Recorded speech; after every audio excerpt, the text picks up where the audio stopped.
agora sentimentos. A inteligência vai começar a marcar o seu papel mais intensivamente e vai-lhes permitir começarem a dominar o meio e a criarem formas para que apareçam as primeiras sociedades organizadas, com os seus cultos, com os seus mitos, com a sua história, com os seus artefactos, e que ao pouco vão construindo a história daquilo que nós somos hoje. Veremos aparecerem as grandes civilizações, como o Egito, civilização agrária, baseada na agricultura, onde se desenvolvem já grandes crenças religiosas e onde o homem mergulha no mistério da vida, procurando entender o seu sentido. Porque é que está aqui? Qual a razão da sua existência e para onde caminharemos nós depois desta viagem terrestre? E temos no canto superior direito o pesar da alma no tribunal de Osíris, onde após a existência aqui na Terra, a alma, diante dos 48 génios, vai definir o bem ou o mal que fez e, de acordo com isso, continuar caminhando na direção do paraíso, do inferno, da reencarnação, etc, etc. Cá em baixo temos o faraó Pepe com a sua esposa e os seus 2 filhos. E, portanto, a organização familiar vai surgindo, associada às necessidades da época. Iremos passar pelas civilizações da Assíria, da Babilónia, também ela com os seus códigos sociais, com a sua maneira de interpretar o mundo, de se adaptar ao meio ambiente. Então temos estas inteligências, agora mais aprimoradas, trabalhando a matéria, e trabalhando a matéria, trabalhando-se a si mesmas. Entraremos na Grécia clássica, ali com Sócrates, com as grandes artistas desse período clássico, na escultura, na arquitetura, na olaria. Veremos aparecer o teatro clássico, onde nessas obras continua ainda hoje presente a grande dúvida existencial nessas personagens que tão bem caracterizam as diversas facetas da criatura humana, interrogando-se nos seus conflitos, nos seus atos heroicos, nos seus atos de ternura, de humanidade e às vezes também de instinto ainda mal controlado. Logo depois entraremos no grande Império Romano, que irá estender-se pelas margens do Mediterrâneo, orientando a sociedade para um outro conceito, e aqui estaremos no voo das águias, buscando outros horizontes para a humanidade. Estender-se-á por esta altura as ideias do cristianismo, que são um reviver de ideias mais profundas à luz de um outro sentido da existência. Passaremos pelo Renascimento, pelo Barroco, voltarão estas inteligências ao palco da vida, continuando a aprimorar, a colocar novamente as suas questões e a procurar solucionar esses problemas profundos que dão sentido ao ser e à sua existência. Entraremos no Romantismo, século XVIII, e aqui teremos as grandes questões sociais, onde começa a haver a luta pelos direitos, o direito da mulher, o direito ao trabalho, o direito social, o direito da criança. Começamos a ganhar consciência desse direito à vida. E a vida começa agora a ser entendida de uma maneira mais vasta. Já não é só o homem, o senhor que manipula o meio ambiente à sua volta, é o ser consciente agora que toma consciência de que a grande lei da vida preconiza uma outra abordagem, uma outra visão. Estamos aqui diante de movimentos sociais, feministas, direito à igualdade, direito de poder eleger os seus representantes, e todas estas sociedades estão a trabalhar intimamente essas forças vivas que nascem da inteligência. E entramos nos tempos mais próximos, onde valores novos se levantam. Preocupação agora já a nível planetário, com aquilo que é a casa comum de toda a humanidade. Preocupação com a forma como nós usamos os recursos, entendidos agora não como inesgotáveis, mas como recursos escassos e que devem ser administrados e respeitados em benefício de todos. Então este conceito da casa humana começa a ser um alargar do conceito de família. Já não é a família do clã, já não é a família dos genes, já não é a família consanguínea, já não é a família geográfica, começa a ser a família humana. E aqui a família humana depara-se com conflitos terríveis. Então nós tentamos também visualizar um pouco daquilo que poderá ser a família do futuro. Temos imagens do nosso lado e também temos alguns pontos de vista daquilo que poderá ser uma visão tecnológica e também ecológica da vida no futuro. Então aqui colocamos o ponto de vista espiritual. Olhamos esta construção do ser humano e da vida sobre o ponto de vista da ciência racional, olhamos para o desenvolvimento na matéria e agora precisamos de entender que para lá da matéria há o espírito e que toda esta massa de energia que criou o universo, que foi organizando partícula a partícula, essas forças de atração e repulsão, unindo estrelas, nebulosas, galáxias, criando planetas, organizando formas de vida, por trás de tudo isso está o espírito, a inteligência. Primeiro que tudo, a inteligência divina, que dá ordem a este caos aparente das coisas para lhe dar um sentido, uma determinação, uma finalidade. E depois as inteligências que, entrando neste palco de vida, primeiro como atores secundários, inconscientes ainda do seu papel, vão ganhando pouco a pouco consciência de si. Começam experimentando as forças de atração nos minérios. Vão experimentar essas forças de agregação nos elementos vegetais. Passarão pelo estado animal e pouco a pouco entrarão no estado hominal. E quando entram no estado hominal, começamos então a falar em espíritos, os seres inteligentes da criação. E eles estão aqui reencarnando para executar o seu papel naquilo que é a grande obra da criação. Vamos ganhando consciência de quem somos e para onde caminhamos. E a família é esse feixe de energias inteligentes, onde os sentimentos se desenvolvem, se aprimoram, conduzindo-nos gradativamente à consciência e à vivência do amor.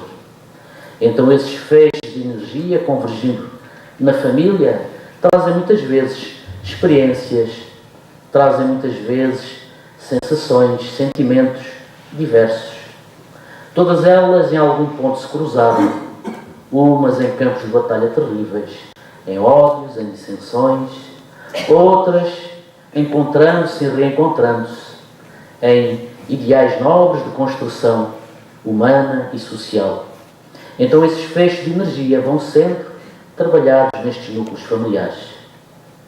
Aí, no contacto uns com os outros, vão aprimorar a lei de justiça, amor e caridade. E nós ficamos pensando muitas vezes que a caridade é apenas dar coisas, quando a caridade, a grande caridade, é dar de nós mesmos. E os Espíritos, no Evangelho segundo o Espiritismo, dizem-nos que há uma forma de caridade que nós praticamos muito pouco e que é a de suportarmos uns aos outros. E essa tarefa de nos suportarmos uns aos outros, nas nossas diferenças, na nossa diversidade de tendências, de aspirações, de ideais, de formas de vermos a vida, de vivermos o dia-a-dia, é aquela que nos aprimora intimamente. É aquela que vai fazendo com que as arestas de cada um de nós se vão limando e que nós, existência após existência, voltando ao palco das encarnações, voltamos diferentes, voltamos mais luminosos. Não somos, obviamente, perfeitos. Não somos ainda seres angelicais, vivemos em patamares de luz, em mundos excelsos e felizes. Mas somos as criaturas que fizemos este percurso de milhões de anos de existência, em várias reencarnações, aspirando sempre a voar mais alto. Então estes mundos são também a expressão daquilo que nós somos capazes de realizar. E o grande desafio que nos colocamos hoje é o desafio da paz. Da paz que deve nascer nos corações, da paz que deve habitar os lares, da paz que deve existir nos locais de trabalho, na paz que se deve expressar na sociedade, na paz que deve estar inscrita nas nossas leis. E estes momentos de crise, que são momentos de crescimento da humanidade, são momentos em que os valores são postos em causa e onde a urgência da mudança se faz sentir. E se faz sentir sobretudo porque o corpo em que estamos inseridos já não se adequa ao espírito novo que renasce. São odres velhos querendo guardar vinho novo. E então, como em todos os tempos, milhões de criaturas partem, milhões de criaturas chegam. E é o voo incessante destas almas que chegam ao palco da reencarnação, executando a sua tarefa, que dela se libertam para o mundo espiritual. E nestas transições todas, nestas mudanças de ciclo, aqueles que acompanham a evolução dos tempos vão permanecendo. Os outros vão para outras escolas, para outros mundos de aprendizado. Então a família humana, neste momento, evolui para uma nova forma de consciência. Os meus filhos já não são só os meus filhos biológicos. A minha família já não são só nem meu pai, nem minha mãe, nem os meus avós, nem meus tios e primos. E começamos a ter que ter necessariamente uma noção de família mais alargada. Uma família de corresponsabilidade, onde a realidade social nos interroga a todos e nos convida a participar. E onde o palco social, como o palco familiar, é um palco de realizações inestimáveis nesta busca da perfeição e da felicidade. Então ela convida-nos a refletir sobre os sem-abrigo, sobre os desempregados, sobre aqueles que perdem a esperança, sobre aqueles que estão sozinhos.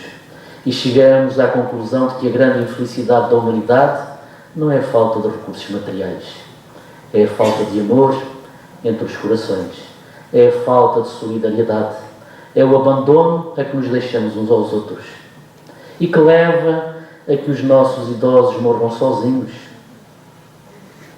e que leva a que as nossas crianças sejam guardadas em receptáculos onde se acumulam crianças, às vezes quase sem direito a brincar, sem direito a sonhar, sem direito a crescer com tudo aquilo que as crianças devem crescer. Aquilo que transforma as nossas vidas num maquinismo tão acelerado que não temos tempo para nos interrogar quem somos, porque estamos aqui para onde vamos. E essa falta de tempo e essa urgência mecânica de produzir e consumir leva-nos a esquecer que é preciso um tempo em casa, é preciso um tempo de solidão, é preciso um tempo para ouvir, para estar, para ser. Então são grandes renovações que é necessário fazer, porque a inteligência também é acompanhada de senso moral, deste sentido profundo de justiça. E quando a injustiça pesa, nós sofremos tremendamente, porque estamos num sítio, num mundo, num espaço onde estamos em desconformidade com aquilo que somos. Então temos que ser também construtores da justiça, da verdade, do bem, da paz. E quando esses ideais crescerem, a família será plenamente feliz, porque estaremos todos trabalhando para a mesma finalidade. E os outros interesses e necessidades existirão, mas existirão necessariamente em função dos outros que estão primeiro.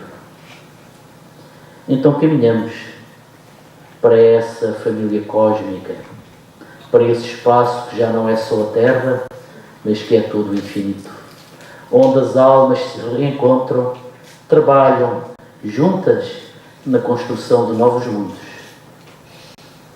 E aí estarão as inteligências do futuro, voltando ao princípio dos tempos, ao Big Bang, trabalhando as energias imensas, dando-lhes ordem, criando espaço para que novas inteligências, embrionárias ainda, venham ao palco da vida, buscando um rumo, um sentido para a sua existência. Então nós caminhamos sempre em Deus e para Deus. E o amor é a grande lei da vida. É Ele, fundamentalmente, que nos deve guiar a todos. Um grande abraço e muita paz.